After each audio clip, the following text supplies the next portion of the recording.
Hello everyone, I'm Brahmithra. Welcome to the second part of the Massive Darkness campaign. Now, as I said, I cut away mid-game, so I'm going to do this intro real quick. I cut right before we did some Wandering Monsters. Now, Wandering Monsters are their own thing. They have rules on their cards where if you don't read them right away, it could mess up how they even play, and move. The cards override the rulebook for the monsters, which is not unheard of for board games. That happens a lot. It's my fault that I didn't notice it. But there was one wandering monster that I spawned that uses stuff from this Rainbow Crossing campaign expansion, and I included everything. Like I said, when I played this, I included everything. I didn't include the cards from this because I figured they were for that campaign. So I just thought it was going to be mini. So I only included the spawn monsters from this. Not even, actually. Chromatus is from Kickstarter. Chromatus is from Massive Darkness Kickstarter 1. So I didn't include any of the monsters from here because I didn't want to use it. So I didn't know Chromatus would use that stuff. And then when I read the card, after I spawned him, once he reached the heroes and everything, it said, use this stuff, and I had no idea where that was. I assumed it was in here. I just quick looked, and then I just said, you know what? Whatever. I'm going to just respawn the monster. So that happened with the Wandering Monster. Then I spawned another one, then I spawned another one, until I found one that would have acted the way that I thought Chromatus would have. So it didn't take long to find. Like I said, it was only two. Just the third one I drew. So Chromatus, then the next one, and then the third one was fine. It would have worked following the normal rules of the game. So that happened, and for that, I'm sorry. There was also, I didn't notice Lord Tusk had a range, so that was a mistake. But I put all this stuff in editing.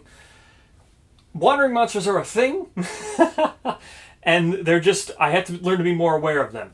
So let's finish out the rest of this until we die, or we'll see what happens. Wandering monsters are tough and not easy, and this is a very long mission, and I have to spawn a lot of them. So here we go. Okay, welcome back. This is now going to be the next part, because I made a cut there. It's pretty much where we left off. However, bonus, I did get to go look through all the footage and everything, so I saw the mistakes. I'm going to try to correct them. So what should happen is Tusk should actually be here, or Lord Tusk. Demons should be here.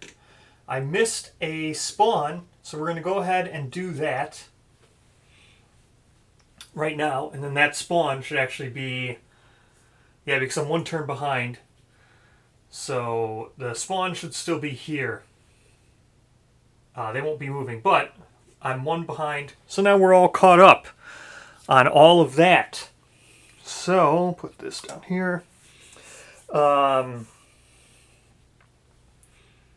another monster. So let's spawn another level 1 because we're still in level 1 and 2.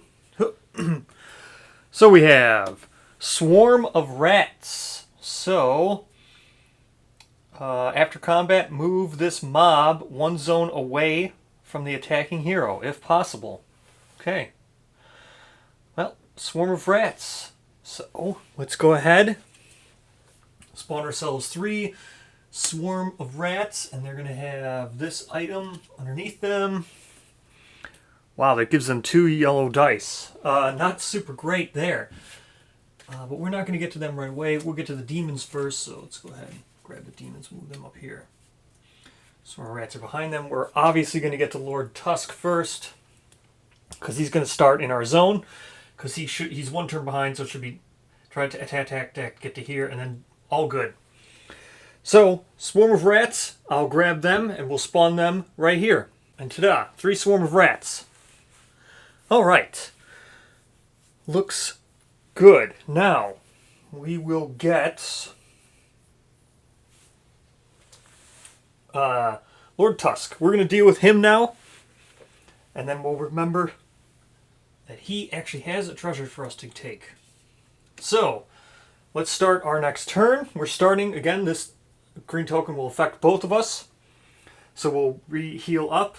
The Paladin is at 6 because she started with 5. Level 2 makes her 6. The Rogue here starts with 5. Level 2 makes him go up to 6. So we're going to go ahead and heal to 6. Like I said, the turn was over, so we're going to go ahead and flip these all over. We'll end that turn. Let's draw. We're going to bless again with our Paladin. So we're going to have the 1 reroll, 1 attack. We will probably... we'll just, you know what, we're going to go ahead and we'll start with the Rogue and see what happens. Even though he doesn't have anything to steal. So we drew 1 movement point, 1 extra attack, 2 extra 1 attacks. So let's go ahead and attack with the Rogue to start this off. Spending 1 of our attacks to gain an extra yellow. So go ahead and build a dice pool. It's yellow. We are not in shadow. So we look at Lord Tusk here. Now with Lord Tusk, he's going to have 5 health per hero. So we're going to start with the tokens on his card. Then, Lord Tusk's melee attacks have range 0 through 1. If there's more than 1 hero in range, Lord Tusk attacks the 2 closest heroes. If there's only 1 hero in range, Lord Tusk attacks that hero. And then during combat, so this is just regardless, it's going to be on attacking or defending, any hand is going to give +1 wound if the hero is not in Lord Tusk's zone. Well, we are in Lord Tusk's zone, so right now he's defending. He's going to get 2 blue and 1 black dice, which is quite a bit. So we get 1 yellow. It's going to be 2 blue and 1 black that we're putting in the pool. And we get 2 yellow because of our stone knuckle. So we get to ignore 1 swipe. He's got quite a bit going on here, so let's hope do some damage. Whew, not great. We're going to get to reroll. It's probably... How many rerolls are we going to get? We're going to get the 1 reroll from being blessed. So, it's probably better to reroll the double shield, I bet. Or is it better to reroll... So in combat, the claw or the hand is going to be an extra wound. Or no, it's nothing because we are in Lord Tusk's zone, so we don't have to worry about that. So this is still just 1 wound, 1 scratch we ignore from our stone knuckles. Again, we just ignore this. So ignore 1. So we're not going to reroll the black. That's fine. The blue here we're not going to reroll. We'll just let those resolve. We'll put them here because we know we're going to use the same dice pool again all 3 times. Should I now re-roll? I think I'm going to re-roll the blue. Okay, so the same pretty much effect. Had I rolled another sword, it would be the same. So, these 2 negate each other. We can't gain any more mana. We're just going to do the 1 damage that we get from the blessed. So, 1 damage here on Lord Tusk. Next. Go. Again, Rogue. Hope. Do a little bit more damage this time. Null and void again. We're looking to do just 1. So again, these are just done. This is like the same exact roll. So these are done because we ignore it. We're in the same zone as him, so we ignore the hand and then we ignore the 1 claw because of our thing. We're gonna re-roll this. Okay, we did 2 damage this time. So these 2 cancel out. We're doing 1 extra plus the 1 from our Paladin for free. So we're doing 2 damage this time at least. Man, Lord Tusk here. Alright, next. 3rd attack with the Rogue. We lose 1 of our yellow now. Because we're no longer using the action token. Good. We do 2 damage again. Because this means nothing. We're ignoring that. No shields this time. So we're doing 2 damage. Puts him to 5. So he's half dead. All we have to do is do the same exact thing with the Paladin. So Paladin's turn. Paladin, we have 2 yellow. We gained 1 mana, which we can't right now. And then the same exact thing again. Going to get 1 reroll and 1 free sword. Okay. Here we go. This is just a lot of nothing. Let's go ahead. Let's reroll this, I guess, and maybe not roll any swords. Didn't. So that's a nothing. All right, that's 1 activation from the Paladin. Activation 2 here. Okay, all this is going to do nothing. Let's go and reroll this. Yellow this time. Okay, so all these cancel out. This is nothing. So we do 2 damage this time.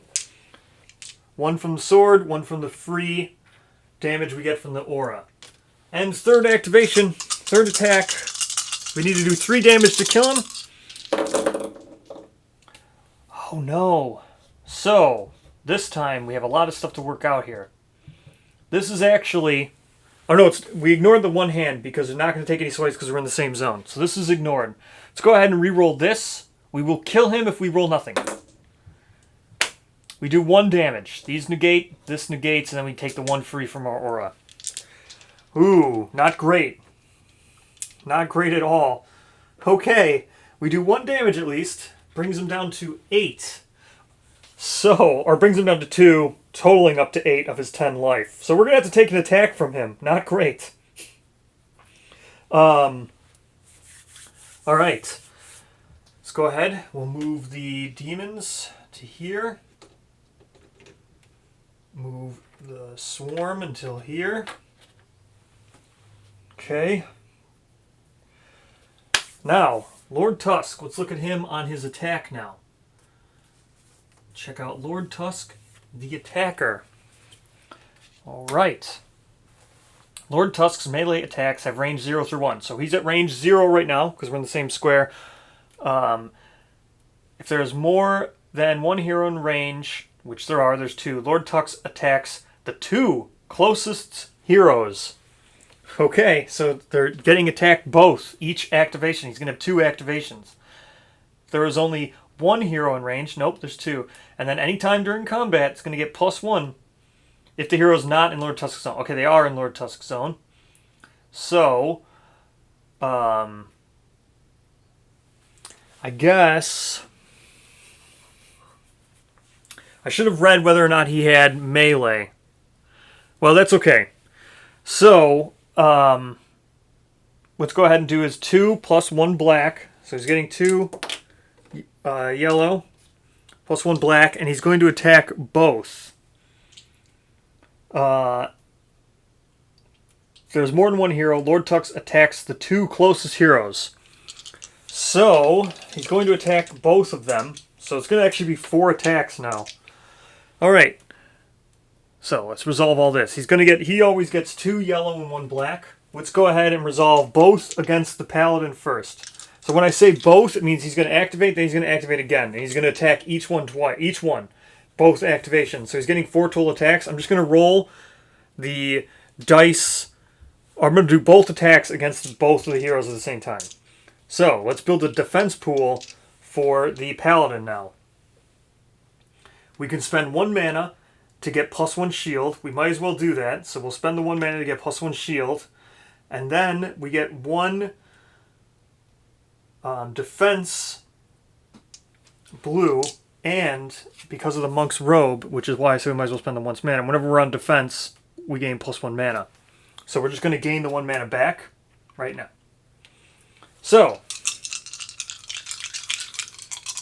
here we go. We'll see how much damage we end up taking. Okay, so that's going to be 2 damage. Oh my. It's going to be 4 damage. Whew! And we get no rerolls because it's only on attack for that aura. Wow. Okay, so this is going to be 3 damage? Yeah, it's going to be 3 damage to the Paladin.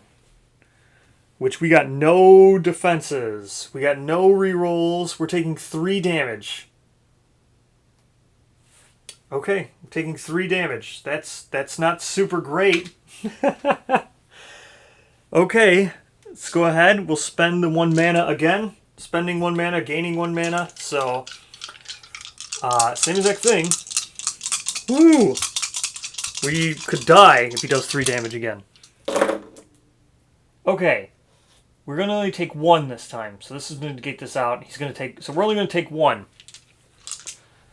Whew! Okay. Next, we have against the rogue. So, rogue, we're building the same dice. It's gonna do 2. He's always gonna get 2 yellow, 1 black, but the rogue is going to get 1 defense, blue dice. So just like the paladin, but the rogue can spend mana to just gain a shield outright. So. Oh wait, no, the paladin also gains a shield outright. For some reason I was reading the paladin gains a shield, but then if they don't take damage, that's how they get it. But I read this wrong. It's +1 shield, and then that's a different sentence. The way I was reading this is defense, spend 1 mana, +1 shield if. But I can see it's +1 shield, and then if you don't suffer. So it's a new sentence. So actually, she should have taken 1 less damage. So she should actually be at 3 for sure.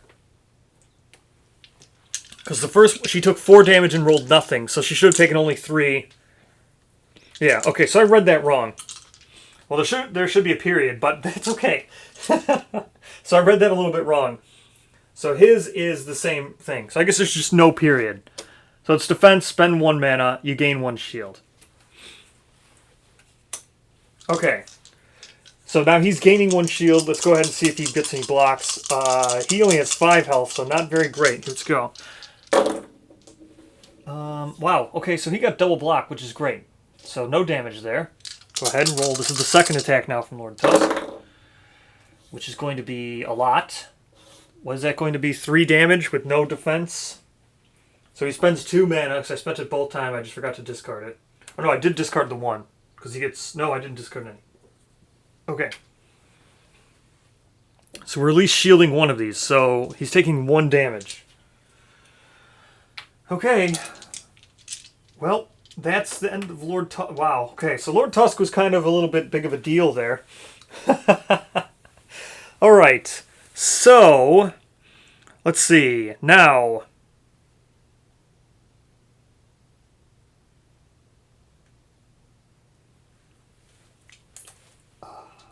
I think it's best... Well, we do darkness. So we move this. I'm going to remember to do darkness phase this time. Every time I'm going to try really hard. So we do darkness. That actually, for first time, puts the blue rare token in this bag. So now we can actually get more than just green items. We can get some blue items now in that bag. Alright. So, let's go ahead and... Man, we're going to spawn another wandering monster after this, too. Oh, man. Well, let's heal up. Heal and heal.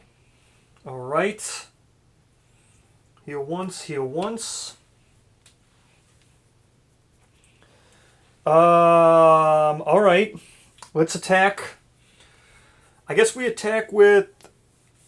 Let's attack with the rogue first. So rogue going first.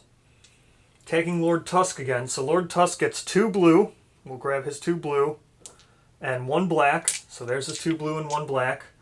The rogue gets 1 yellow. And then from the aura, we'll get +1 sword and a reroll. So let's go ahead. +1 sword and a reroll. Okay, so we're ignoring one of these because of our weapon. Let's reroll his shield here. Nothing. Okay, so he's blocking both of our damage again. Okay, so nothing. Oh, I forgot to draw my chips. Let me draw out my 3 chips for a rogue here. Okay. Well, so we drew a move point, a shadow, and a reroll. We'll spend the shadow one.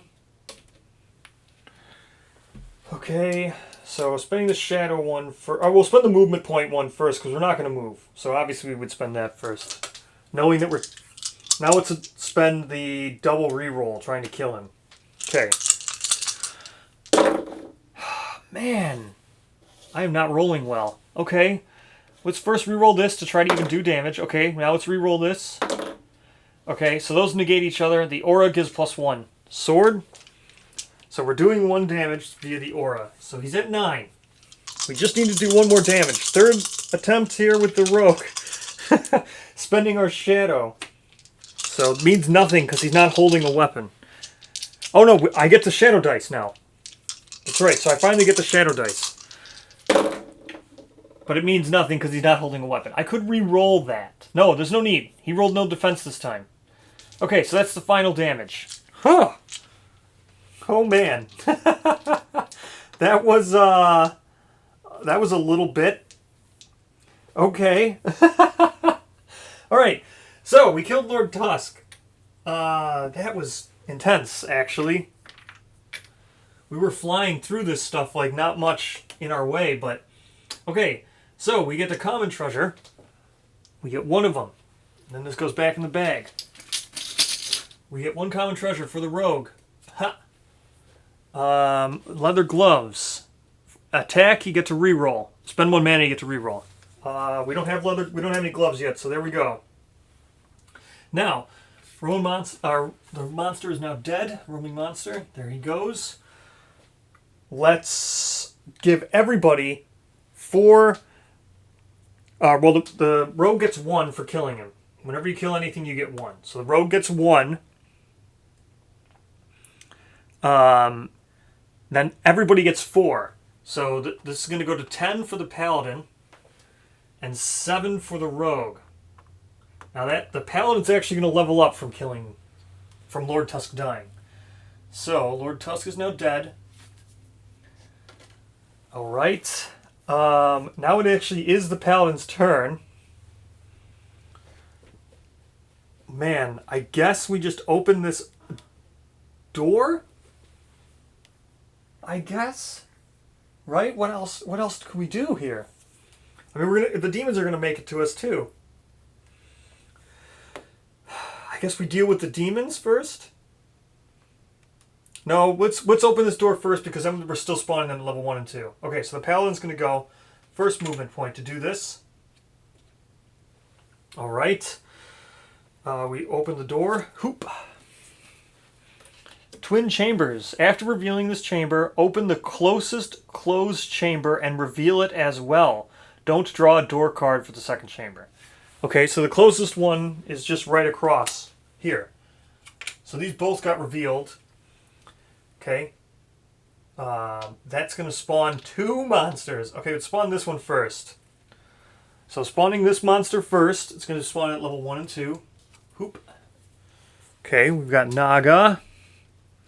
So, Naga are going to spawn here. And Naga will be carrying some sort of dagger. Okay, so Naga. Man, we're going to get attacked by Naga and Demon, and let's now spawn this. And another level 1 and 2. And Orc. Flares. Okay. So, and the Orc Flares have some other sort of dagger. Okay. Well, so now let me spawn ourselves some Nagas and some Orcs. Right, all spawned. We're in some trouble here. Okay, so man, what am I gonna do? We're gonna get like double swarmed here.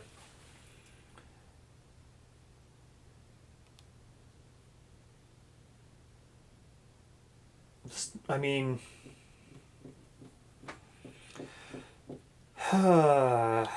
so I guess we spend I don't even know. Yeah, we're just gonna have to fight all this stuff. Okay.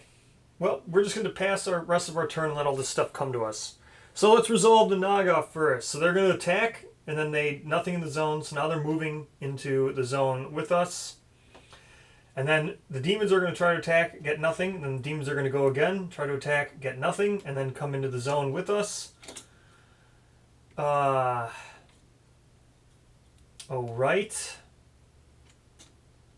Now, so the Nagas are going to resolve their attack first. So, let's go ahead, resolve their attack first. So they're going to get 2 black dice, 1 yellow dice. They'll go ahead and attack the rogue this time. So the rogue gets 1 defense. And then spending 1 mana. No, he's not going to spend mana this time. Okay, so rogue, let's go at it. Here we go. Taking the hit from the Naga. Not great. So, let's see, what did Naga do? Yep, Naga do have a combat. So, during combat, any type, place the attacking or defending hero in the Naga's zone and deal 1 wound to them. So that's going to deal 1 wound and then deal another wound. So we're going to take 2 wounds from that.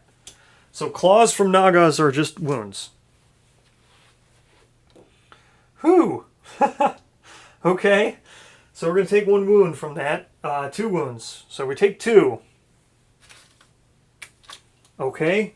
And now we've resolved that. So these are going to move to here. These are going to move to here. Man, we are just getting so much monsters. All right. Darkness phase. Oh man, darkness phase is also not great. So that was the enemy phase. Now we do the level up phase. So the level up phase specifically comes before the darkness phase. So when I spawn this wandering monster, it's going to spawn higher level because I have. Oh no, I need 15 to go to level 3. Thank you. So I'm not going to make it. I need 15 to go to level 3. And Paladin's only level 10. It was only level 10 to go to the first level. Okay. So no level up phase.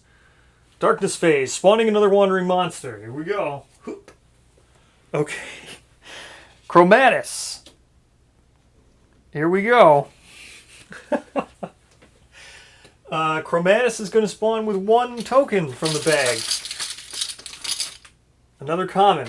Very likely we're always going to get commons because I think there's like only 1 not common in there. Alright, Chromatus is going to spawn here, so let me go get Chromatus. Oh my gosh, this is so ridiculous. Okay. Let's go ahead and now spawn, or now attack. Let's figure this out. Alright, attacking first is... Well, let's not level up, let's get our HP back for starting in the zone with the Paladin's Aura. So HP. Okay. Let's attack, let's just go with the rogue first. Draw our 3 tokens. So we draw the remaining 2, which are a shadow. Okay, the shadow's good. We can steal a weapon from either the demons or the Naga. Probably the Naga. Alright, we drew a lot of tokens this time that are good. All combat. Well, not all combat tokens, but we drew this one to move up to 2, then attack, but we're not going to be moving. The shadow one's going to be super nice. So let's start with the shadow and hope to steal a weapon. Or no, let's see. We'll do the shadow one last and steal the weapon from whoever survives. So let's start with the rogue. We're going to do the move up to 2 and then attack, but we're not moving. So we gain 1 yellow. We're not in shadow, so we don't get the shadow die. We really need to be in shadow. Such a bad spot to be standing. So, we get the 1 yellow die. Nagas have 1 blue and 2 black for the Naga. Alright, here we go. Let's hope we can just... Nagas are pretty strong. Maybe we'll attack demons first, actually, because demons are not as strong. Okay. Here we go. Okay, not great. So that's going to be 1 wound, and then the hand for the demons is During any type of combat, attacking or defending hero discards 1 mana. So we're losing 1 mana. Alright. Losing 1 mana. That's all we had, which is fine. And then we deal 1 damage. Because we still had the 1 from the Paladin's Aura. Other than that, they blocked the other one. So, oh, we take 1 wound as well, because they had 1 thing in there. So 1 wound, we deal 1 damage, which we'll just put the same thing back here on this demon back here. Here we go, attacking again. This time we get 2 rerolls. Oh my gosh. Okay, so we're going to reroll one of these. Even worse. I should have rerolled the blue, actually. So now we just take another wound, but we do another wound to 1 demon. 3rd attack. Now we're in shadow. So now that we're in shadow, we can try to steal their weapon or just hopefully kill them. Okay. They're going to have us discard another mana, which we don't have. I can't believe they... Well, we'll re-roll this. So they don't... Maybe they won't get double blue. They got double blue again. So all this is negated. We gain 1 mana, then we discard it because of this. So... we do 1 damage and kill 1 demon. Oh my gosh. Okay. 1 damage killing 1 demon. It's the best we can hope for. Okay. Now it is the Paladin's turn. Let's go ahead. And so the Paladin gets 2 yellow. The demons only have 1 black this time, but they still have 1 blue.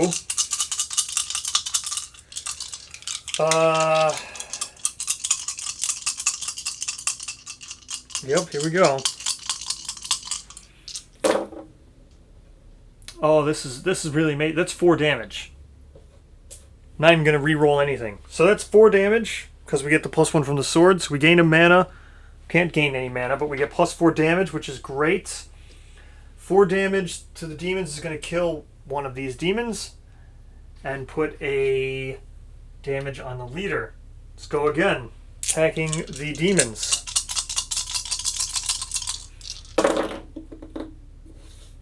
Okay, so the demon's going to make the Paladin discard 1, which is fine. And then, actually, now we'll re-roll... We'll re-roll this. So this still deals... we don't take a damage, though, because we're not going to take the swipe. We're just going to discard the 1 mana. And now we do 2 damage, which will kill the demon boss. Okay. 2 damage on this. Kills the demon boss. Now let's hope we can kill some Naga. So the demons are gone. We got another stone knuckle for the Paladin. So Paladin killed the rogue killed 1 of the demons, right? Yeah, the rogue killed 1 demon. Paladin killed 2 demons, so the Paladin's at 2, or gains 2, and then everybody gains 2 for killing the leader, so the Paladin's up to 14. And the rogue's at 11. No, 10, my bad. Rogue's at 10. Okay. Paladin's last thing now against... So Paladin will attack, gain back her mana. So the Naga, 1 blue. They're back up to 2 black dice. And... okay, so the hands for the Naga deal damage. Okay, so we'll block that. Let's re-roll our attack. Okay, so that's... okay, so we're re-rolling the... So that... Okay, so we're going to take 1 damage and then do 2 damage. Nagas have 4 health. So that doesn't help. Okay, so 2 damage to a minion. Okay. Doesn't help. Okay.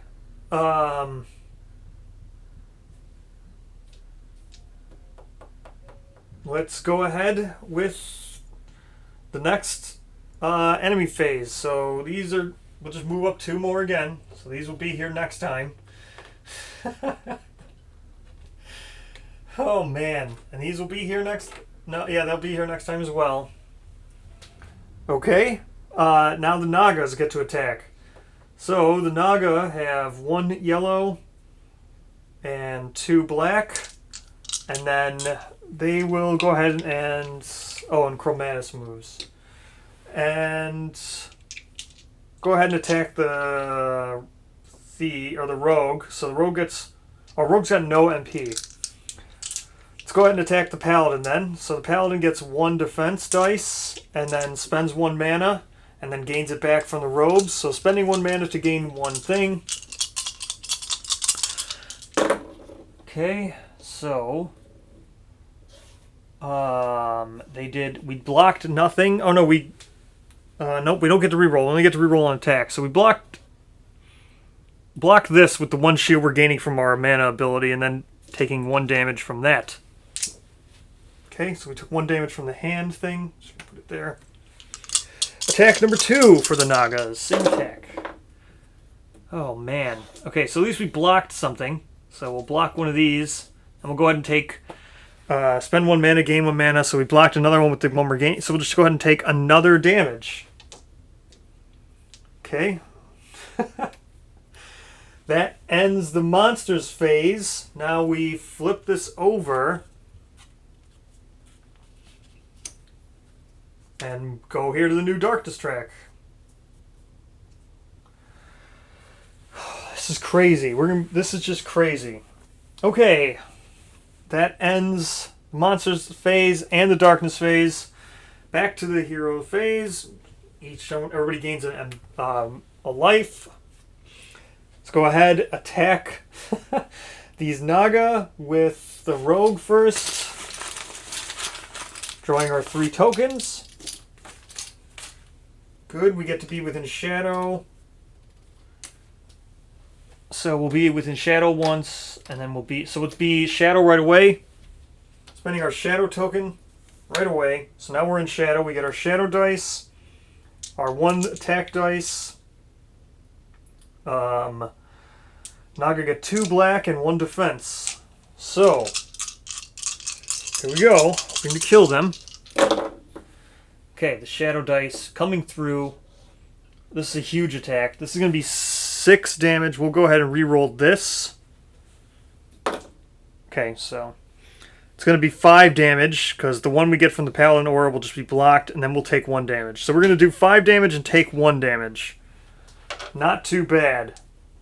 5 damage and take 1. So we're taking 1, doing 5. So that's 2 to this Naga, which kills it. And leaving 3 on the... Well, that's the leader. Okay, it's 3 on the other Naga. He gains experience for killing a thing. Now we'll do the +1 dice. So we're going to get 2 dice. We're not in shadow. It's going to only get 1 black and 1 blue. Okay, and nothing and nothing. So we're going to do 3 damage and gain 2 mana for this. Gaining 2 mana, 3 damage. It's great. 2 mana, doing 3 damage. 1 to this, which will kill the Naga. Leaving 2 on the leader. Brings us to 12. Now we get 2 rerolls for this attack. So, we get 1 yellow, he gets no black, and he gets 1 blue. So we do 2 damage, and we're good, and we get 2 rerolls. Okay, we're going to reroll this. That's 2 damage. 1 from the thing and 1 from the aura. So we're gaining another mana. So, gaining another mana back. So we're at our max again at 3. We kill the Naga leader. Okay. It's 1 experience for killing the monster, so that brings us 13. Then +2, we're at 15. +2 for the paladin goes to 16. So we're both going to level up, and we are killing the Naga. So that's the end of the level 1s and 2s. We got another... we got a serrated dagger, which might actually be better. Because this just makes attackers have -1 shield. I think the serrated one might be better than ignoring the 1 wound. I don't know. Ignoring the 1 wound's a lot... Well... Yeah, we're going to do the serrated dagger. So, now, it will be the Paladin's turn. So yeah, we'll just... You know what? I can actually equip both of these. I just realized they're both one-handed. I could have equipped the dagger this whole time too. That's okay. So we're going to have both of these equipped. We'll use the serrated dagger. So, now, let's go with the Paladin. Just all movements, I think. So 1 move, 2 move to gain this token here. 1 move, 2 move to reveal this. Okay, so this is the artifact that we're looking for. Which, I mean, we already knew it would be because there's 2 artifacts. So, let me just read what happens when you gain the artifact. No, you just gain it. Nothing happens when we grab one. So, destroy an evil nest. So, reach the library token zone with the 2 heroes holding the artifact tokens. Yep, we don't get anything for doing it. You just find the 2 things. Okay. Alright. So this is an anvil. We're not going to use this anvil, because we're just going to go 1-2 to get back here, so we'll make sure it'll be in the same space. So, we just need to get here. We know this token's going to be the other artifact. Then we can finally reach this and end the quest. We're just going to have to work through a lot of stuff. Okay, so, here we go. That ends... So I already moved all these... So let's go ahead and move the dark... Before we advance the darkness track, we do level up phase before advancing the darkness track. Which would leave... We spend 15, go back down to 1, but we are level 3 now. So level 3, we gain a maximum our HP goes up, and our maximum MP goes up. Same over here. Maximum HP goes up, so we gain 1. Maximum MP goes up, so we gain 1. Awesome. And we gain our level 3 abilities in addition to these other ones that we could get. So let's go ahead and do the rogue first. Or, well, actually, I forgot. So these guys are actually going to reach us and attack once before we do all this. And these guys are going to reach us but not do anything. Right? Is that right?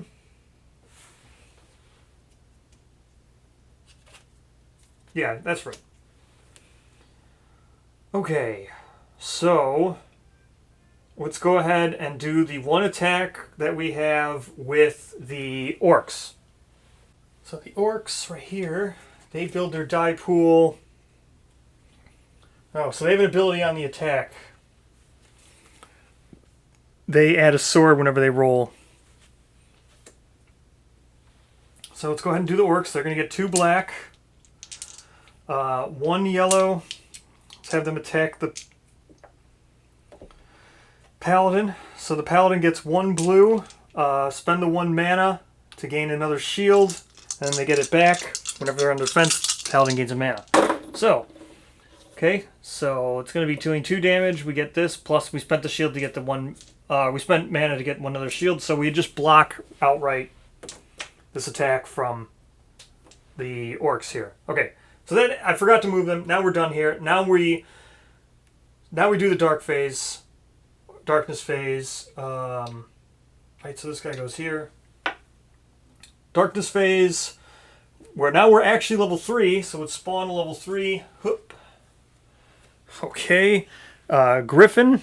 Okie dokie. That's probably going to be quite a bit more tedious. So let me spawn the Griffin and then we'll pick our level 3 skills. And Griffin spawns there. Okay. Now let's pick our level 3 skills.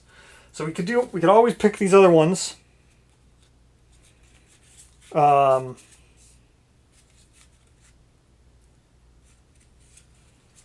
these. So we got these 3 to draw up the level 3s now. 1, 2, 3. Okay, let's look at the level 3s, then maybe we'll go back and pick a level 1. So we'll look at a level 3. When you gain this skill, gain these tokens, and then we can remove any other 2 tokens. So draw 1 token and +1 orange. Or when you gain this skill, gain 2 more shadows and remove 2 of any other tokens. And then shadows, for 1 mana of your attacks, gain 2. Or when you gain this skill, gain 2 poison tokens, remove any other 2. Poison enemies take 4. So when we would gain the 2, it would replace this. We would no longer need Deadly Mixture 1. It would just replace it. So what we're actually going to do is put more shadow tokens in. We're going to keep shadow forming because this is really good. So let's go ahead and gain Shadow Form 3, or level 3 Shadow Form 2. So Shadow Form 2. So now we are just replacing this, the one Shadow Form, with the next Shadow Form. So now we have Shadow Form 2, and when we gain this, we're gaining 2 more Shadow tokens. So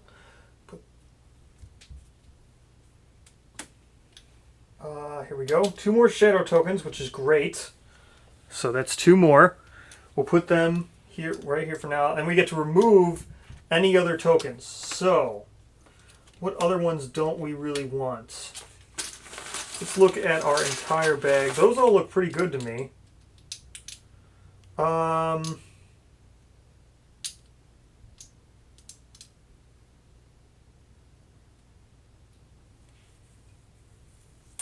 Yeah, I mean, I guess we remove the...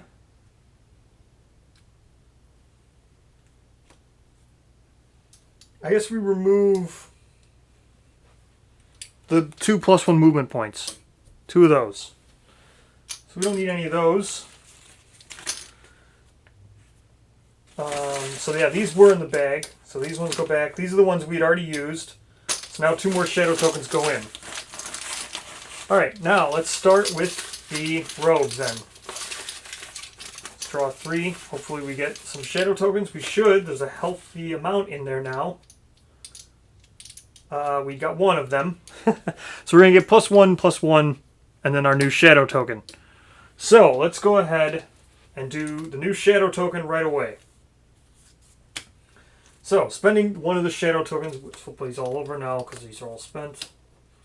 Spending 1 of the shadow tokens, we are now in shadow.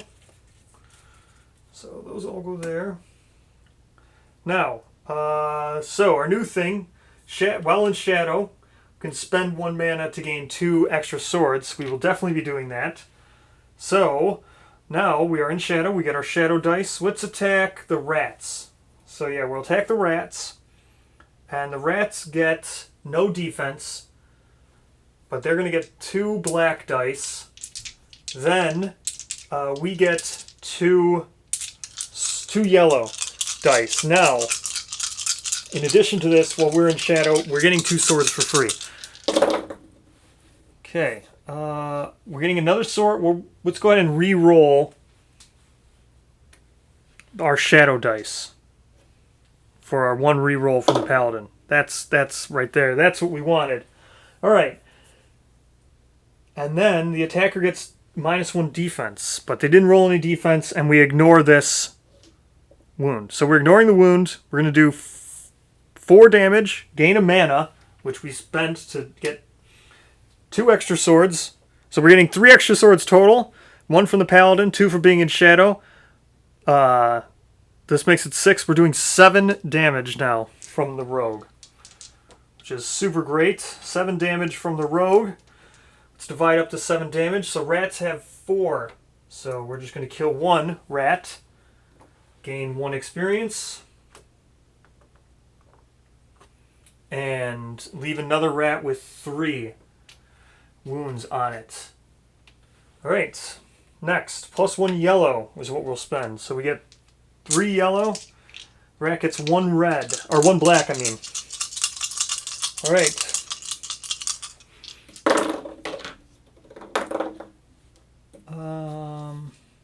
So nothing else. So we get 3 damage through. So 1 damage here to kill another rat and leave 2 damage behind. Gives us another XP. Now it's for the rat leader. Again, spending our last just +1 yellow dice. So now we get 3 yellow. There's no reds, no defense, no nothing. That's going to be a whole bunch, and we're at max mana. So that will kill the rat. It's 1 more for the rogue, then 2 more, which puts him at 5. And then 2 for the paladin, puts her at 3, and kills the rat here. Okay, at least now we're starting to pick up damage-wise. Alright, paladin. Let's draw up our level 3 stuff. Level 3, level 3, level 3. Let's go ahead and look at the new level 3s for her. She has Banish 2 for 1 mana. You can move 1 enemy in this consecrated zone by 1 or 2. Boldness, on the attack you get 2 rerolls. Lifelink, +1 max. The paladin may take wounds instead of another hero in this consecrated zone. Alright, now let's look at the blessed side. That's the move. We're probably not going to do that. So Boldness 2 would be 2 rerolls, which is what we currently have. So we'd be upgrading our just general thing. We're probably going to go with Boldness. Ignore 1 wound. The paladin may take wounds. Okay, so we're going to go with Boldness 2. So taking Boldness 2 replaces our Boldness 1. And of course we'll be blessing that. So we actually get 2 rerolls now. And all these other ones, we just stick over to here, because we could take them if we wanted. Okay, Boldness 2. So, now, how am I going to do this? I forgot to, as I was looking at this, I forgot to place the token on that Griffin. So let's see what kind of, I'm not going to get a common. Okay, so, alright, Paladin, let's go ahead. Let's get this over with. So Paladin's going to get 2 attack. The orcs get 2. Orcs also have no defense. So, Swarm of Rats. I forgot to remove them. So let's go, Paladin.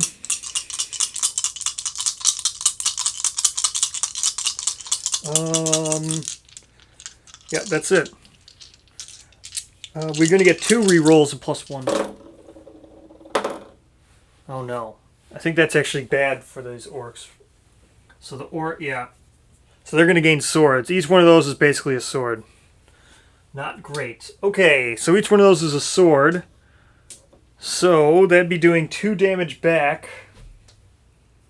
We could re-roll it. Which I guess, why not? We get 2 re-rolls. Let's just re-roll both. No effect. Okay, so we're going to take 2 damage. And we're going to deal 4 damage. 4 damage is enough to kill an orc. So that's good. So that's 1 for the paladin. Okay.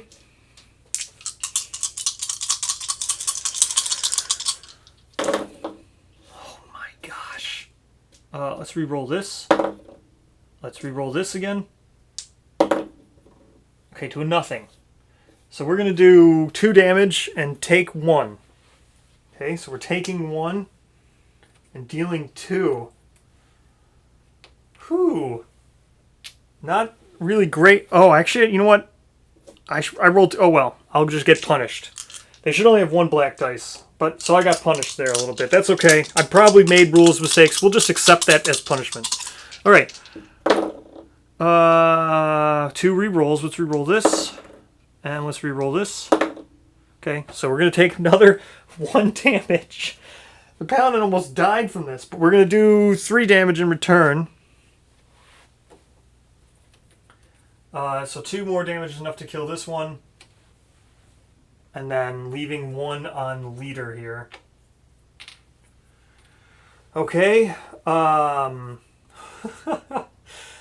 it's the monsters phase, so they're going to go... Chromatus is going to go there. Griffin's going to go there.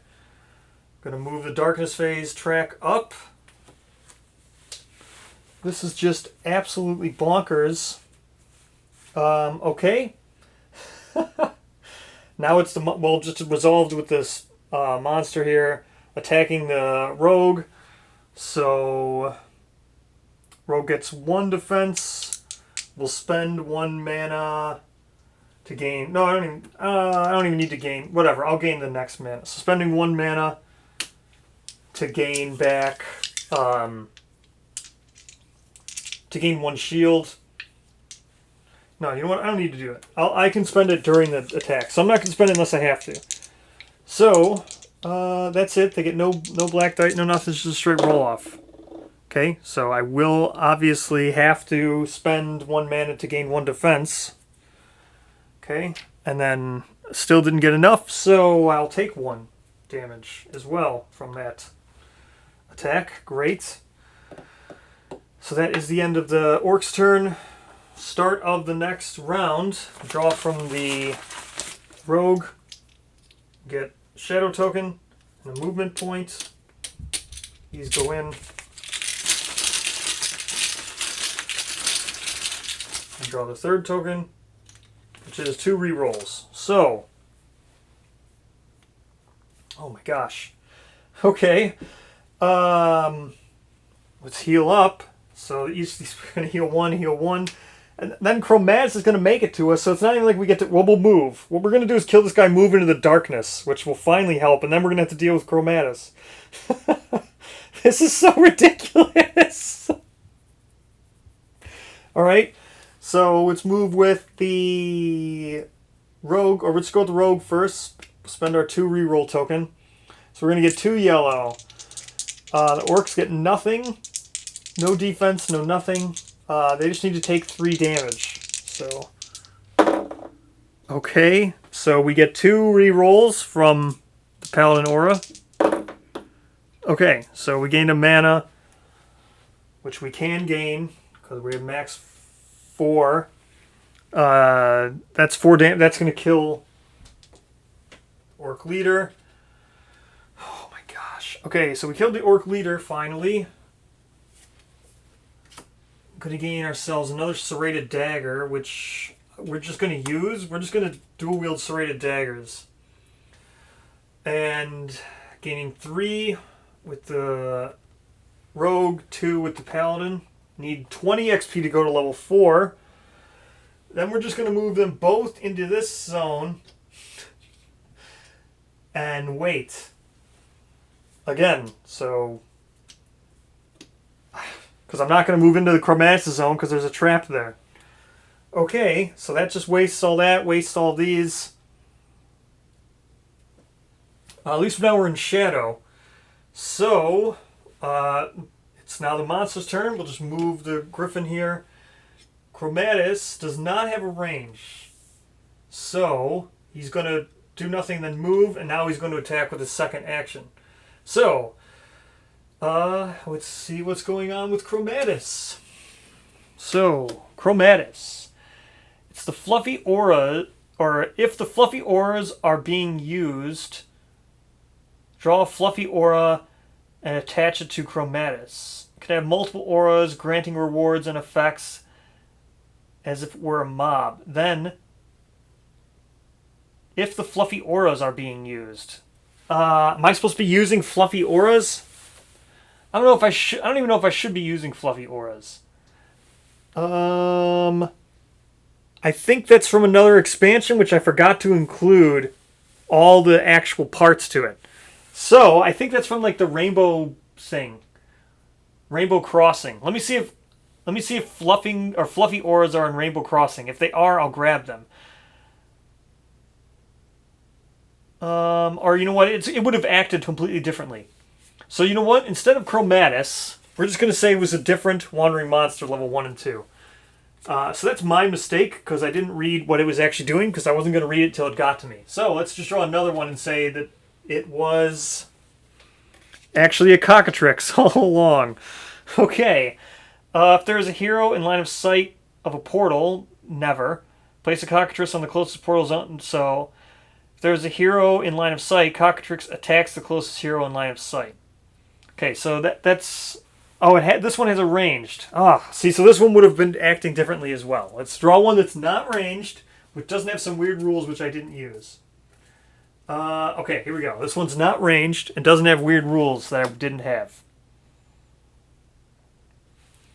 Okay, when this person spawns, they discard half of their mana. That's fine. That would have been a long time ago. If there is a wizard in the dungeon, there isn't. Otherwise, moves 2 zones toward the closest hero and attacks them if possible. Okay, awesome. So he wouldn't have been able to do any of this. He just moves two zones. So this, here, we're going to use... this was the person we should have drawn then. Because I don't know what those auras are. Okay, Chromatus. So let me get this person, Kunha, instead of Chromatus. Because, yeah, he wouldn't have acted any differently. He would have just moved 2 zones like he was supposed to.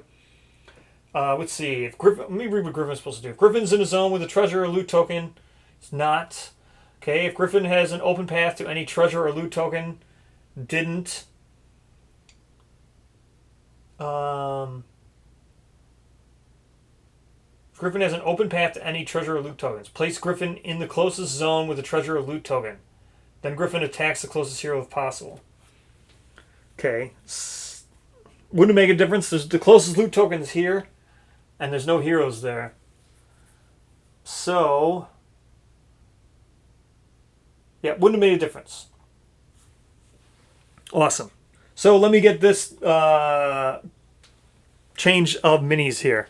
Hey-oh, there we go. Change of minis. Okay, so let's fight this mummy. So now, it moves as normal.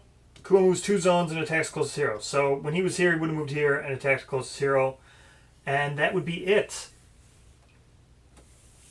So, now let's attack with it. So it gets 5 health per hero. So it's going to be at 10 health. That's fine. Let's go ahead. It gets, on the attack, it has 2 yellow, 1 black. And then... it's going to attack the rogue, I guess. So we'll have it attack the rogue. So the rogue gets 1 defense and can spend mana to get another defense. So. Oh my gosh. Okay, so we're going to block out that one. Let's see what it does. Oh, so it's a defensive ability. So we don't need to worry about this when it's attacking, but when it's defense, it gains a shield and does a wound with a hand. So, we're going to take, it looks like 4 damage? No, we're spending 1 mana to gain a defense. So, actually, so this and this just nulls it. So he's doing 2 damage. Still not great. 2 damage is going to half kill. So 2 damage. What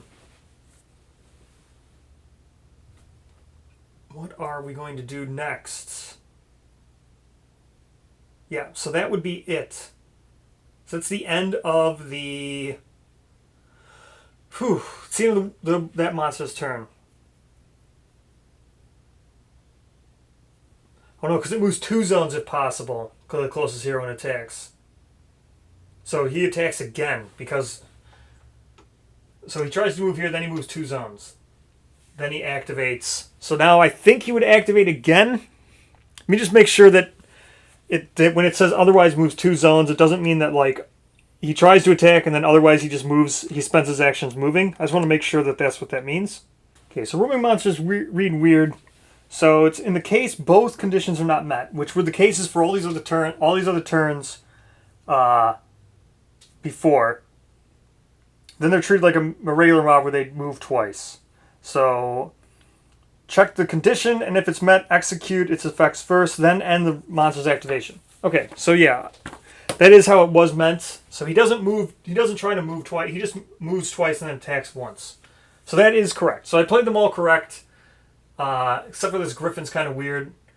So, and when I originally said, when I drew Chromatus, and then when I tried to redraw Cockatrice, those two would have had different spawn things. So, other than that, I've played them all correct, except for next time, this is going to be kind of weird. So, he only does the one attack, and he could move 2 zones away. So, we're all good. Now for Hero's turn. So, healing back up 1, healing back up 1. Man, we're really low. We only have 3 HP on each person.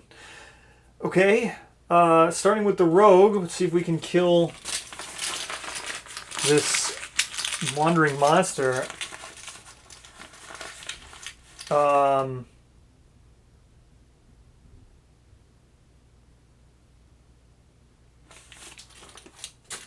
Okay. Shadow, +1 attack, which is great. So like Shadow, +1 in dice. So let's go ahead and attack. So we are in the Shadow this time, so we're going to attack. In Shadow now, we can spend 1 mana, which we will. Spend 1 mana to gain 2 swords, and then we add 2 swords to our dice pool. On defense, this thing has 1 defense, 1 black die, and then each hand does a wound and a defense. Okay, so this is going to do a wound and a defense. Okay, we could re-roll that, because we get 2 re-rolls from the aura. So let's go ahead and re-roll this. That's even worse. Let's go ahead and re-roll this. Okay, so it's still the same. So we're going to gain 2 mana, which we can't... Oh, we can gain 2 mana, actually. So we're going to gain 2 mana. Which result? So this equals 1 defense, which we ignore because of the serrated daggers, gets -2 shields. So we're ignoring all of this, and then 1. So we're dealing, spending. Yeah. So we spent 1 mana, which we did. So we're getting +2, +3 from the aura, 6, 7, 8. So we're doing 8 total damage on the first attack. And he's got 10 health. So we're just going to say he's got 2 left rather than put 8 there. So he's got 2 left. Let's activate again. We are already in Shadow. So we get the Shadow die. We get 2 yellows.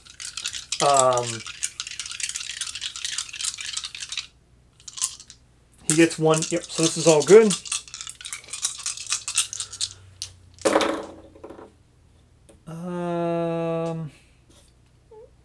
Well, we don't even need to re-roll this because the daggers are going to make that ignored. So then we're just going to do 4 damage. So we'll just go ahead and do 4 damage, which will kill him. Okie doke. And so with that being killed, let's go ahead and take our 1 treasure, our common treasure. This goes back in the bag. So we take our 1 common treasure for defeating him, which is here. We get the mana ring. You spend an action, gain 3 mana. Sure, why not? We can go ahead and do that. He's removed, so 1 XP for the rogue, +4, so that's 1. It's going to bring him up to 13. 4 for just the paladin, going to bring her up to 10. We'll mark this because we need to actually get to 20 before leveling up now. Okay, now we get to Griffin. Man. So now the Griffin's going to do something weird. So if the Griffin is in a zone with a treasure or loot token, place all treasure or loot tokens from the Griffin zone on this card, adding them to the rewards. The Griffin has an open path to a truth token. Place the Griffin in the closest zone with the treasure or loot token. Then the Griffin attacks the closest hero if possible. So no. So the Griffin's just going to go here and then just sit around, I guess, because this is the closest loot token. This door are closed, so it can't go that way. Alright, so that's loot token removed. Or no, loot tokens get added to this, and we'll gain it when we kill it. So now it's just going to sit there, and we're going to have to go there anyway. So, might as well just go with, activate with the Paladin. We're just going to go 1 to move into here. Take instantly 2 wounds. Okay.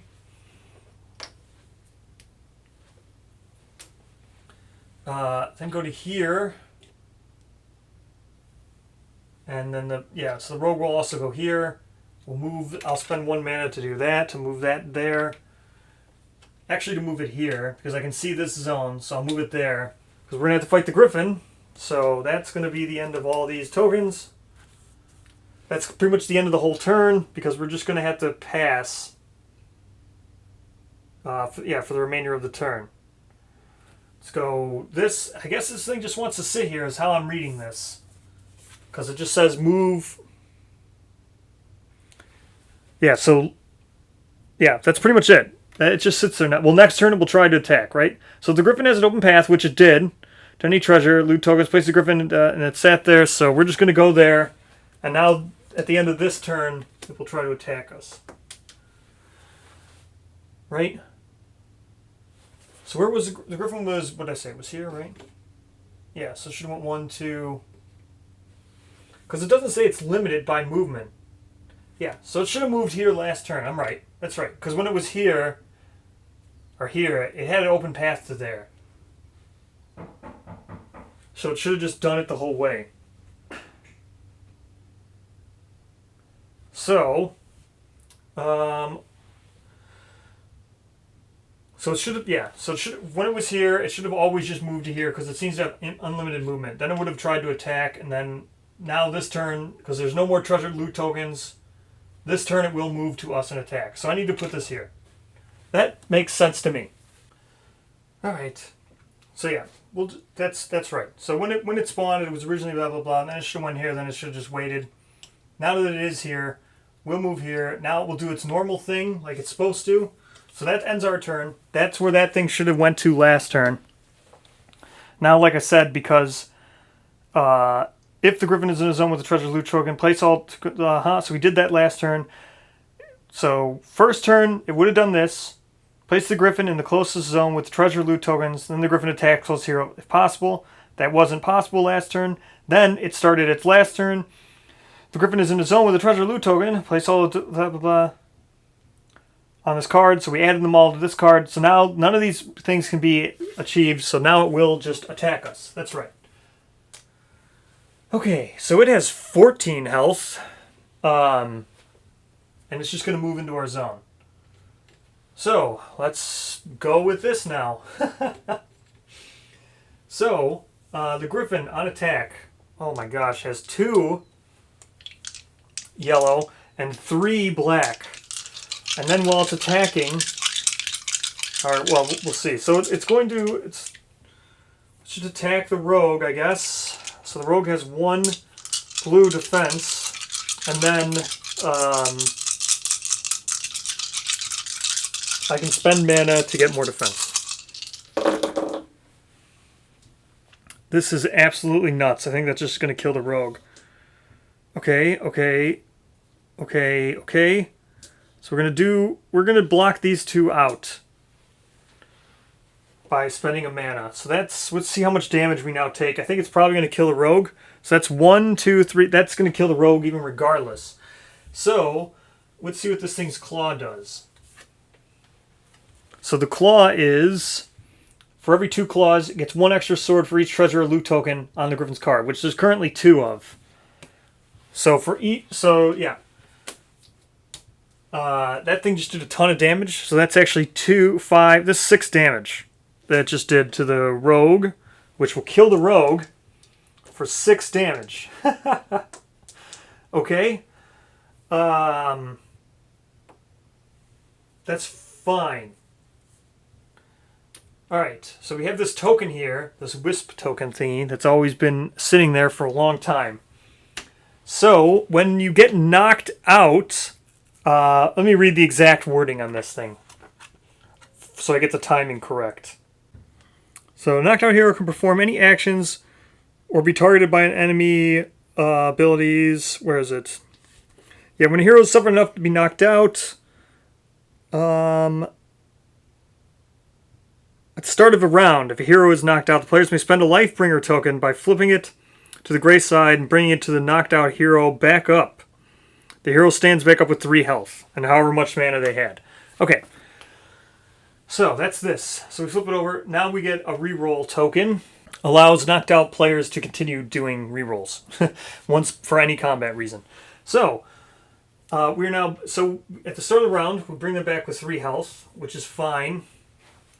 Then we gain the 1 for starting our act in the same thing as area as the Griffin. So the Griffin's gonna have 14 health. So let's go ahead and just try to kill it with the rogue here. Because we're in shadow, so we're going to draw 3. Here we go. Drawing our 3 chips. Oh, I forgot to do Darkness Phase. So Darkness Phase, we're going to spawn another Wandering Monster as well. I'll do that as soon as I kill this Griffin. So we're going to get 2 rerolls. Move 2 and attack, or +1. So, here we go. We'll spend the move 2 and attack first. Okay, so we're in shadow, so we gain the shadow dice. We got 2 yellow. The Griffin has 3 blue and 1 black. So, here we go. We're going to go ahead and ignore these 2 with the daggers that we have. So, 1 hand does nothing. It requires 2 hands. So then we get 2 rerolls. Let's go ahead and reroll the darkness token first. 2 mana, we don't need that. Okay, so another sword, that's fine. So that blocks this out. So we're going to end up doing 1, 2. We can spend a mana. So we're doing 2, spending a mana because we're in shadow to gain 2 more. That's 4. And then 1 from the Paladin's Aura is 5. So let's just do 5 damage to this thing. Here we go. 5 damage. Let's go again. Same exact roll. Once again with the rogue. Okay. So there's nothing to steal. Got all this, all this, all this. Let's go ahead and re-roll this. Okay, that's good. And we're going to take 1... actually, we can re-roll this. So this does nothing now. So, we're going to ignore one of these. So all these are just done because we're ignoring the 1 shield. This does nothing. So now we're doing 1, 2, spending another mana with the rogue to do 2 more. So that's 4, 5, gaining the mana back. 6 plus 1 from the aura is 7. So that puts it to 12.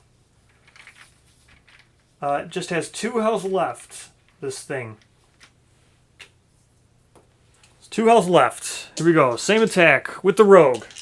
Here we go. That's a lot worse. Okay, so let's re-roll these 2 with our 2 re-rolls. Not good. So we're going to ignore 2 of these. Ignoring 2 of these. This will be blocked out by the paladin. We take 1 wound this time. Nothing we can do about it. So we take 1 wound, spending 1 mana to do 2 extra damage. So that'll be 4 damage total, which is enough to kill the Griffin. I don't even think we need to actually spend the mana there, but oh well. We already did. That's enough to kill the stupid Griffin. Oh my gosh. Okay. We gain an actual common treasure. Goes back in the bag. Actual common treasure. There we go. Skull amulet. Kill a leader if there are no minions in that mob. Wow. That's pretty good. And then this just becomes a token to gain. And the Griffin's dead, so that's the end of the Griffin. Everybody gain. So 1 for the rogue who killed it, then 4 more. Brings up to 18. 4 for the paladin. Brings to 14 for the paladin. And the Griffin is dead. So now the paladin will just go 1, 2. 1, 2 to interact with this. Gaining the other thing. 1, 2 to get to here. And like I said, I was supposed to spawn another wandering monster last turn. So we spawned a Valkyrie. Okay, the darkness phase. Each time an enemy is killed, place 1 mana on Valkyrie. If there is a hero up to 2 zones away from Valkyrie, which there wouldn't have been, move Valkyrie to the closest hero. Okay, otherwise Valkyrie moves 2 zones towards the closest hero. Then all other enemies in the dungeon move 1 zone. It's fine because the Griffin would have came and attacked us anyway. Okay, so Valkyrie now is going to move 2 zones and should be here. And with 1 mana token. Okay, let me go get the Valkyrie. Okay, there we go. Valkyrie and 1 mana token. Whew. Okay. We're going to have to deal with Valkyrie now. Oh, and Valkyrie also gets a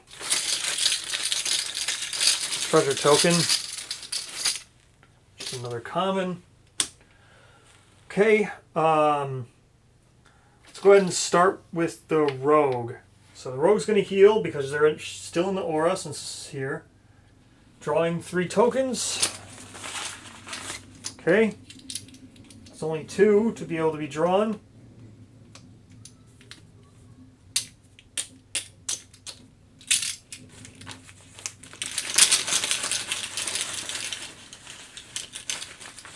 Okay. Oh no, we only need 1 more. Okay, 1 more. Okay, it's fine. Don't even need to really use these, so we'll just spend the 1 for the +1 movement just to get to here. And then we're going to heal because we can get up to 6. So if we just take the rest action, we'll get up to 6 HP. And that we'll use that as a shadow token, and then we'll just stop what we're doing and wait. And then with the Paladin, 1, 2, 1 to get to here, spend 1 mana to put this here. So spending 1 mana, healing up 1, and then taking the rest action to get 2 more while we wait for Valkyrie to come. And, alright, so that is the start of Valkyrie's turn. This just cycles back for the darkness when we get there. So yeah, it's going to cycle back to, this will be, or I'll wait, I'll do it when I'm supposed to, right? We're supposed to take the Valkyrie's turn, then we'll cycle back to darkness. Alright, let's go ahead and figure out Valkyrie's turn here. Alright, so move this, move this, move this, move this. Let's look at her. Here we go. Each time an enemy is killed, place 1 mana on Valkyrie if there's a... Okay. So we have the 1 mana on her. Yeah, we put that there. If there's a hero up to 2 zones away, there are, move Valkyrie to the closest hero and attack them. Otherwise, so we're going to go ahead and attack them. Then it's +1 for each... Oh, for the hand, you get a +1 sword for each mana. Okay, so that's going to be 2 yellow, an orange, and a black. Pretty much it. So, bloop. Let's go Valkyrie. What I say, 2 orange... Or 2 yellow, an orange, and a black. And then we have attacking the Paladin, which would be 1 blue on defense, +1 mana when being attacked on defense, and that should be good. We are in shadow for each enemy. Okay, here we go. We don't get shadow dice now, but it's going to be quite a bit of damage here. So this is going to block 1. No arms, but that's still 4 damage. +1 for each. Yeah, that's still going to be 4 damage. It's quite the number of damage. Alright, 4 damage it is. 4 to the Paladin. That puts her at 1. It's quite a bit. So the Valkyrie's going to have 16. And then now this, like I said, now the darkness. So now we go. Let's go. Gain 1 health back with the Paladin. 1 health. I think the Rogue's at full, right? 1, 2, 3, 4, 5, 6. No, 7's full for the Rogue. So the Rogue can gain another 1. 7 is full. Let's go ahead and attack with the Rogue. So the Rogue gets 2 yellow. And the shadow dice. And Valkyrie gets 3 blue. Wow. Yeah, look at that. Valkyrie is 3 blue and 1 black. Oh boy. 3 blue and 1 black. Okay. And we can spend... what is it? Where is... we don't have any mana to spend. Alright. Here we go. So 16 damage is what we need to do. Okay, that's quite a bit. So, now, the rogue gets double ignore 1 shield. So just going to double this, or double ignore that. So then we're going to do 4, 5, plus 1 sword from the paladin's thing. So that's 6. So we're going to just go ahead and do 6 damage on our first attack. Okay, so we'll just do another straight, just another attack. Okay. Again, we get to ignore 2 of these, so we'll just ignore that, ignore this. Now, we get... What was it we get? We get 2 rerolls. So let's reroll the shadow die. That's one of the rerolls. I guess we'll reroll this. Okay, so that's 1. So, this and this, and then we're going to do 3 plus the 1 damage from... The thing is 4, so 8 and 4, that's 12, so 6 health left. I think we'll just put this out now. So 6 health left on Valkyrie is what she has left. Here we go. And another attack from the rogue for the 3rd activation. Okay, so that's 1, 1, 3. I'm going to go ahead and ignore these 2. And we'll re-roll this to a nothing. That's good. And actually, we don't even need to re-roll this. We'll just leave it as the 1 dice because it only has 4 health, and that's 4 damage right there. So we're all good. That will kill the Valkyrie.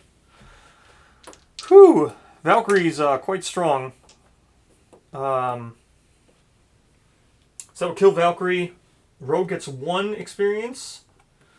And then this will do this... Oh, he had 6 health left. So it only did 4. Okay. So it's going to leave him with 2 health.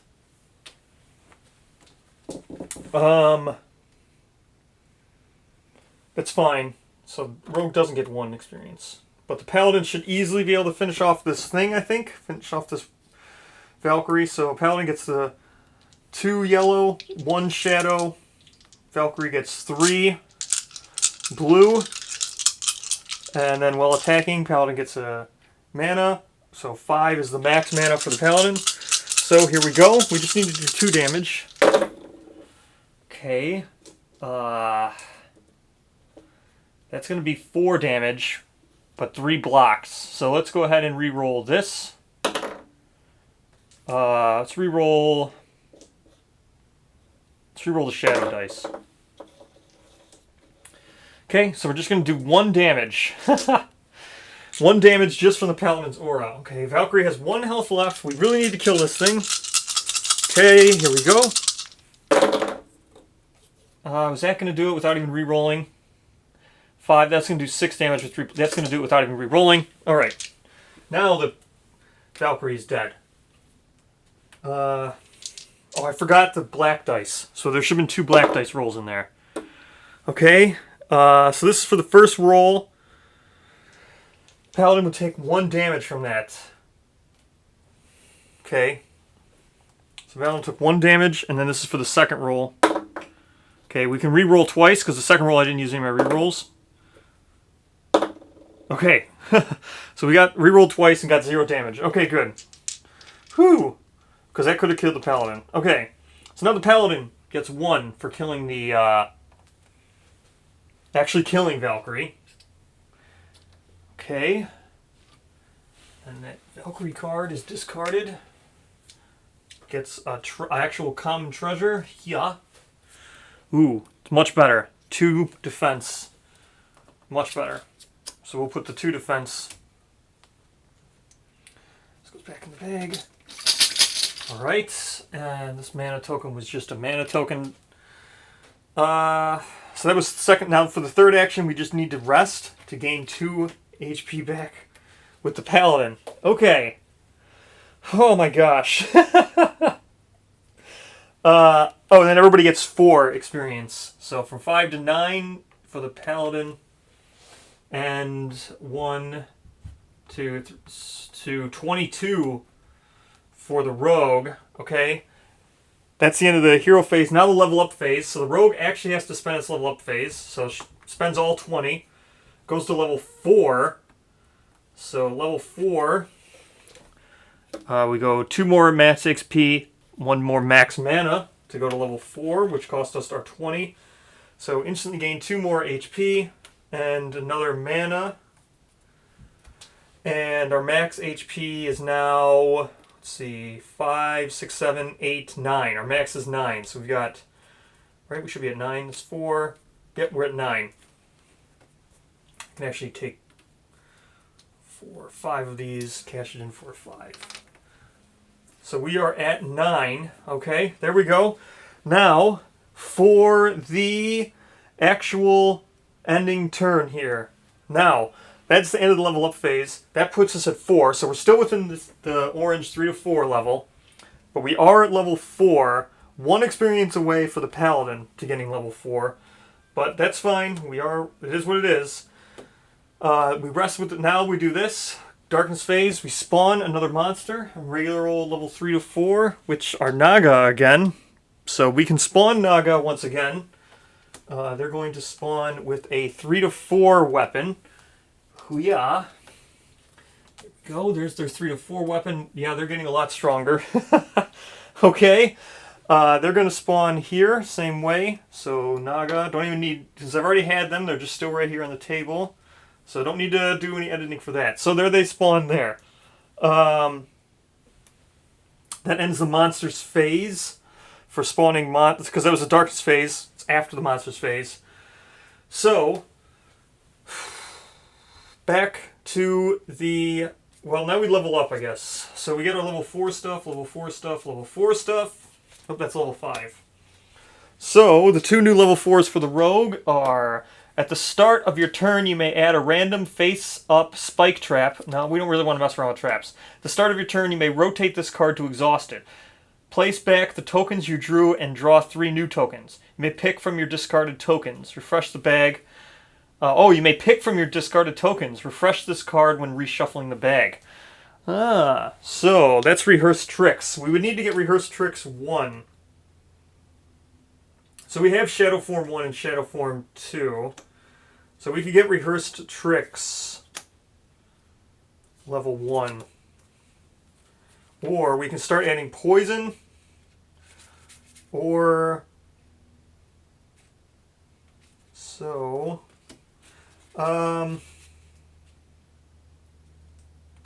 you gain this skill, gain these tokens.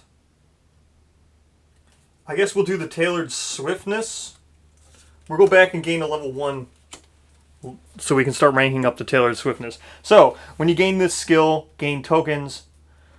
So, the green one is draw 1 token after this action. So, it gets another action.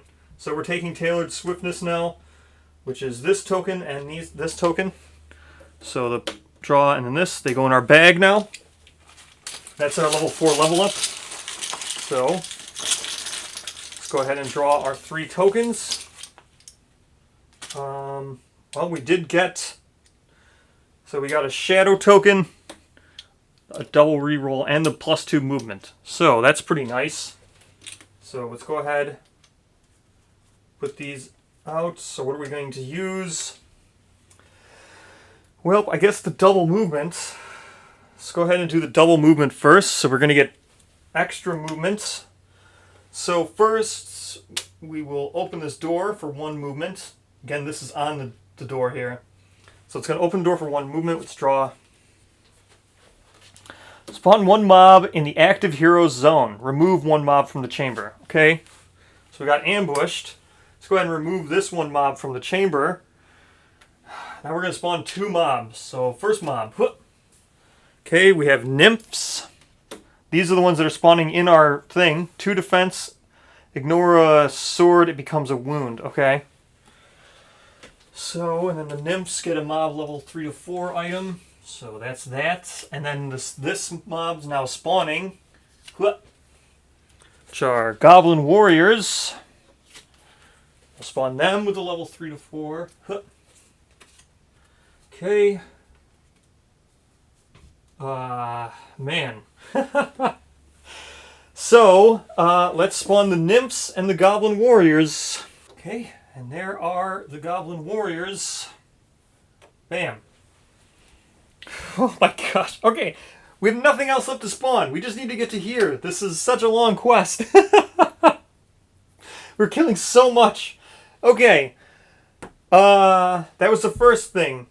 Actually, that was one movement. Okay, that was one movement. So let's go ahead and spend the shadow token, I guess. So we are in shadow. Let's go ahead. Shadow, attacking the nymphs. We're going to get 2 yellow. Then from the paladin's aura, we're going to get 2 rerolls plus. So the nymphs, oh my gosh, the nymphs get 2 black and 2 blue. So 2 black and 2 blue. I'm starting to think we're a little bit underpowered because we're not getting like the good rewards because of the campaign mode. Probably should have used that anvil had I known it was going to take so long. Okay, so here we go. Let's see what the hand does for the nymphs. 2 hands. So they only have 1 that they rolled. And we ignore 2 defense. So we're just ignoring everything here. So we are going to do 6 damage, plus we gain 1 mana. So we're doing 6 damage. Okay. So for the nymphs, that kills 2 of the minions. Alright, so that kills 2 minions for the nymphs. It's going to be 2 experience for the rogue, which is at 4 now. And now we spend our double reroll action. So for our third action, let's attack the nymph leader. So we no longer get the 2 black dice for the nymph leader. And here we go.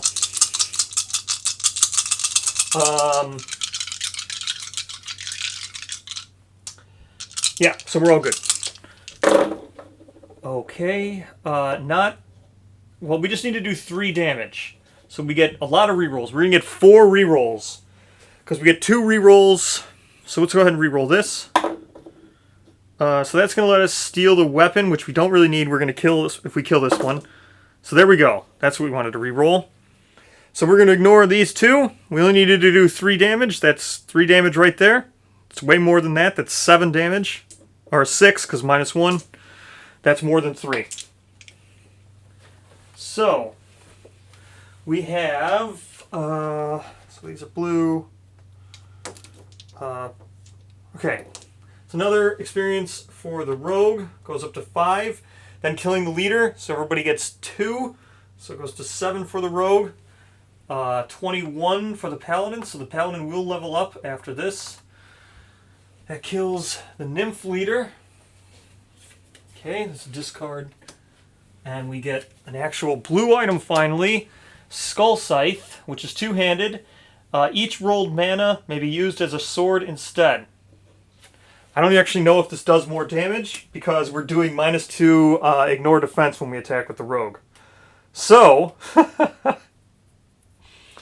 I guess the paladin now? The odds of the paladin killing all 3 of those things is not as good as if the rogue would. So, let's... Man, I don't even know. Let's, heal up, I guess. Or I have extra things here. So, the paladin's going to get plus 2 max HP. The paladin's going to go way up.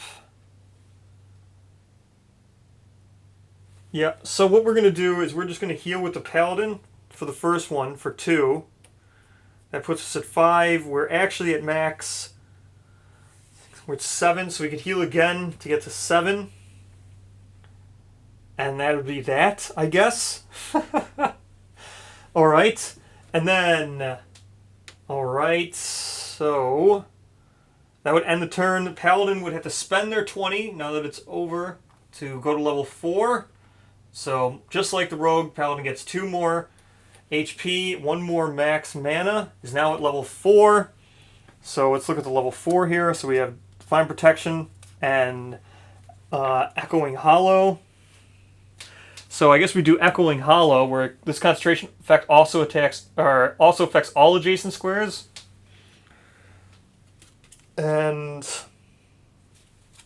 I guess we'll just take that. So we now have Echo Hollowing 2. So put that on the same red one. And now we move the Naga. 1, 2.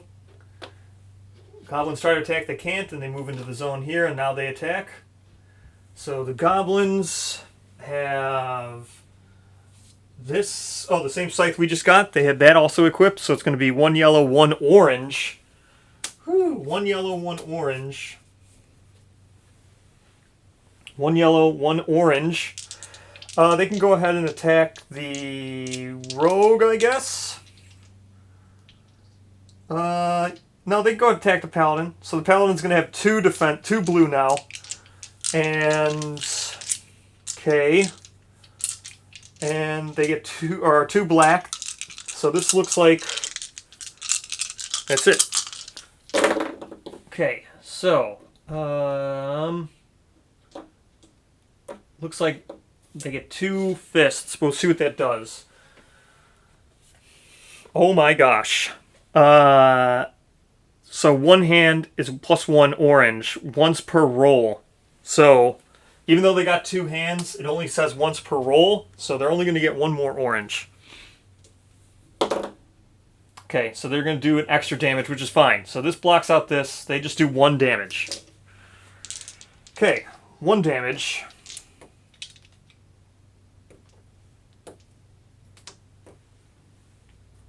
Alright. Advance the Darkness track. Okay. Oh my gosh. Okay, rogue time. Okay, so for the rogue now, we're attacking goblins, so they're going to get 2 blue as their defense. Attacking the goblins. With the rogue, we get 1, then 2 yellow. They get 2 blue and 2 black. And so we are in shadow, so we get the shadow dice. And we get 1 free sword and 2 rerolls. Okay. That was, so their hand thing was an attack only, so we're going to do, how much are we going to do? Well, we get 2 rerolls. So let's go ahead and reroll this. Okay, we'll reroll this again. That sucked. Okay. Okay, so we just ignore one of these with our daggers. So this and this just go out. So we're going to do 4 damage and take 1 damage. 4 damage is enough to kill 1 goblin warrior. So, I'm going to do the same attack again, just -1 black die. Now that one of these guys is dead. Okay. Oh, I forgot to even draw the things. It's not like it will have any effect, but we'll just draw the 3 bags out of the bag here. So there they are. Oh, we got the thing where we get an extra action. So, we'll just...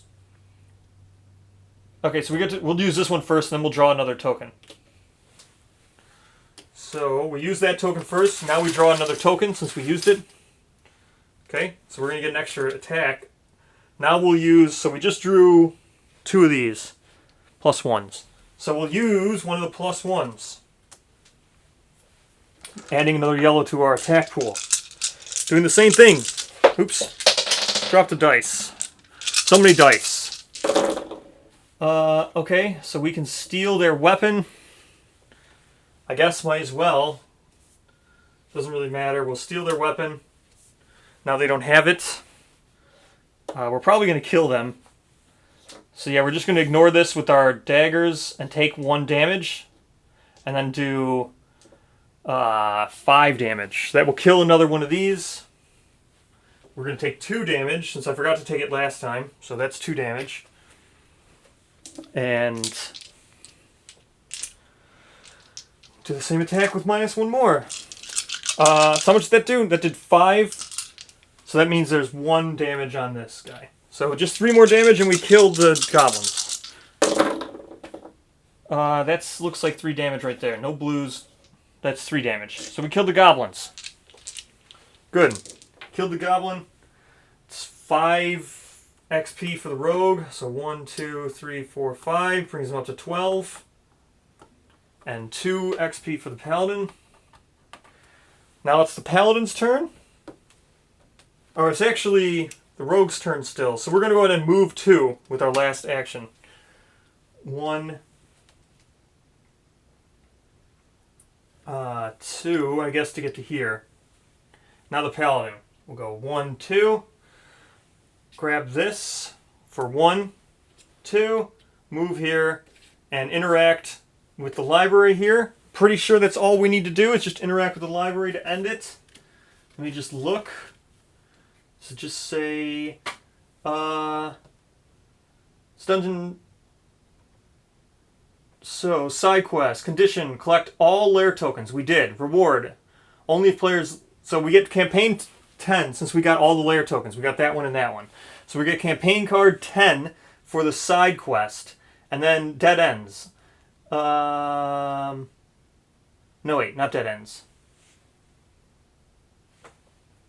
Artifacts. When the heroes collect an artifact token, they may keep it in inventory. Okay, so find the artifacts. We did. We got both of them. Destroy the evil nest. Reach the library token zone with the heroes holding the 2 artifact tokens. End the round with no enemies inside the chamber. There are no enemies inside the chamber. This is the chamber. Past the door. These enemies are outside. That's it. We finally completed this mission. That was a very long mission. There's a campaign phase, right? There's a town phase that I would now go on to after all this. I'd have to read the campaign card, do some stuff there. This was long, right? The town phase is probably going to take another 10, 20 minutes. I don't want to add anything on there, especially if no one enjoys this.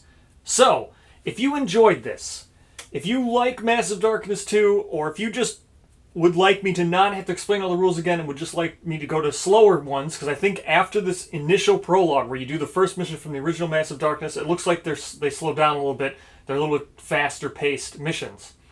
I'll continue to do the town phase and everything, and we'll continue on with the series while I work on other things. So I leave that up to you. Otherwise, just quickly, let me give you overall impressions now of playing twice of the campaign. This is the second time I played. The first time I played, I used different classes. So that if you'd like to see, I can also switch up the classes. I have no problem with that. I'll just switch class and just keep going, just so I can show you off more classes, like the Bard and the Berserker and the Wizard, and there's Tinkerers. There's all kinds of other classes. They're all cool. They all play different. But just for an impressions overall of the entire game, as I touched on in the intro, right? The first part 1 of all these 3 parts. The game is a great sandbox. And sandbox games like this, all I care about is you're increasing the utility of what your purchase got you, right? So when I bought Massive Darkness and you buy Zombicide, you play them, and then you're like, oh, okay, well, I didn't really enjoy Massive Darkness, but I kept it because I wanted the minis. The minis were great. I used them for D&D. And then the sequel came out that said you can use everything. And it plays similar. I was like all on board for it. Again, I didn't go all in on all these. I almost never go all in on things because I find with Cool Mini or Not, the additive stuff that you get is a lot for just the base pledge with just the stretch goals. Then like all the add-on stuff, that's where the unbalance starts coming from. And the weaker stuff starts coming from in there. So I did not go all in on Massive Darkness 2. I don't have everything. I just have the base game, the pledge, and the campaign thing. So, but again, I enjoy that. I enjoy having just a plethora of options. I like when you buy something that it increases the value of everything else you've invested in the game. And if you decide that way, so I also made this suggestion with Campaigns of Death. I think I'm one of the only people who suggests buying Campaigns of Death even if you only have 1 or 2 expansions, because of that. That's how I feel, right? Why not get the most out of the thing you enjoy? Maybe you own Dung Beetle and you own Gorm, right? And Campaigns of Death is going to add to Gorn Prologue, perhaps, maybe, but it's gonna add, so like Gorn Prologues, and then you've also got more calcified weapons. Why not get more and more money out of the thing you enjoy, right? Now Campaigns of Death for Kingdom of Death has gone way higher in price because they pack so much in. But whenever I make purchase, I always look for something to invest in, or not to invest in, something that increases something that I already own and adds additive value. That's the way I approach Massive Darkness 2. I think the game is fine, right? And I think it's good. I like the way the characters work, the different classes. The drawing out of the bag for the rogue is super cool. I like the paladin with the auras. The bard was a little bit weird. The berserker is really cool. The wizard is also kind of a little bit weird. Tinkerer is one of the stretch goals, so it's kind of unbalanced a little bit. But from what I've seen, Tinkerer looks crazy good. Monk was a little bit Shaman's a little bit but still, it doesn't matter. It's all about the fact that they are there and you have options, plus all these minis. To me, if you play D&D, you could buy Massive Darkness like on sale. Let's say you got this on sale for like $30 or something. That's a ton of minis in this game. It's even a better deal than you could when you kickstart a Reaper miniature Kickstarter. I'm a huge proponent of additive value or resale value, right? So, or reuse value. If you can reuse something for something else, then it's great. And if you can find a way to buy a small product that increases something you already enjoy, that's great. So, that's why I like all the Massive Dark upgrade packs, or the zombie side upgrade packs, right? Because they're quick ways of getting tons and tons, like doubling the amount of content you have, doubling the amount of the options you have available to you, making what you already enjoy just more of it. And then you're not investing that much. You're not investing heavily, right? Like sometimes expansions, you might spend $100 getting an expansion for a board game, and then you might not like all of it and you just use one or two modules, right? So why not just buy the upgrade packs for these cool Mini or Not games and just use what you only enjoy? And then you only spend like $10 getting these upgrade packs. So, overall, I think the game is good for what it is. I think it's great for what it is. I think for a simple, I just want to chuck some dice, kill whatever it is, whatever minis, because you could always filter the decks, right? You could always create, if you wanted to say, I want to fight just zombies, and you include all the zombie side stuff, and you go on a massive dungeon crawl and you fight some zombies, you include a lich boss.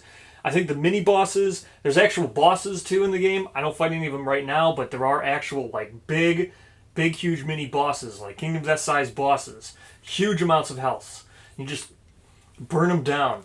I mean, granted, there's no tacticalness to it. The zombie side games don't have any tacticalness. You just move into the zone, you deal with what the threats that are there, and you move to the next square, right? It's no different here. It's just that sometimes simplicity is fine. It's good to play. It's easy to play. So that's my opinions on Massive Darkness. I enjoy it.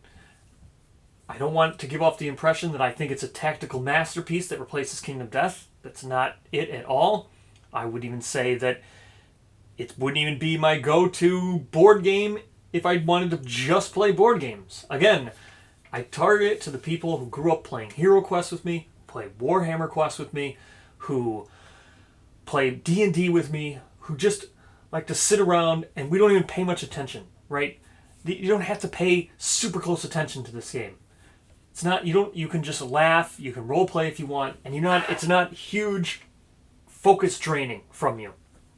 It's just rolling dice, killing monsters, clearing stuff, and getting loot. The roguelikeness is also great, pulling from the bag to get your randomness, tokens that have different variety or different randomness for items, loot rarity. I mean, the monsters spawn with different loot. It's